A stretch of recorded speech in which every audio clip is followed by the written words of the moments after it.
সাল্লাল্লাহু আলাইহি ওয়াসাল্লাম তিনি বলছেন যে লাম্মা কাদাল্লাহুল খালক, যখন আল্লাহ রাব্বুল আলামিন এই মহাবিশ্ব সৃষ্টি করেন তখন আল্লাহ রাব্বুল আলামিন কাতাবা কিতাবান, একটা কিতাব লিখেছেন। একটা কিতাব আছে আল্লাহর কাছে, কাতাবা কিতাবান ফাহুয়া ইনদাহু ফাওকাল আরশ, যে কিতাবটা আল্লাহর নিজের কাছে আছে আরশের উপরে। সেখানে আল্লাহ পাক লিখে রেখেছেন, কি লিখেছেন? ইন্না রাহমাতি সাবাকাত গদাবি, প্রতিটা ক্ষেত্রেই আমার রহমত, আমার দয়া, আমার করুণা আমার গজবকে পরাজিত করেছে। মানে আল্লাহ রাব্বুল আলামিনের গজব এর উপরে আল্লাহ পাকের রহমত অবস্থান করছে। জীবনের কোনো ক্ষেত্রে হতাশ হওয়ার কোনো সুযোগ নাই। আজকে পারিবারিক ভাঙন বলেন, ব্যক্তি পর্যায়ের আত্মিক ধ্বংসই বলেন, সমাজের বিপর্যয় বলেন, যাই বলেন, পিছনে একটা বড় কারণ আছে।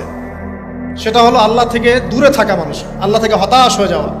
আর এই কাজটা শয়তান করিয়েছে মানুষকে আল্লাহ থেকে দূরে সরানোর জন্য। কিন্তু আল্লাহ রাব্বুল আলামিনের কাছে কেউ যদি যেতে চায়, মন থেকে যদি আল্লাহকে একটা বারও ডাকে, আল্লাহ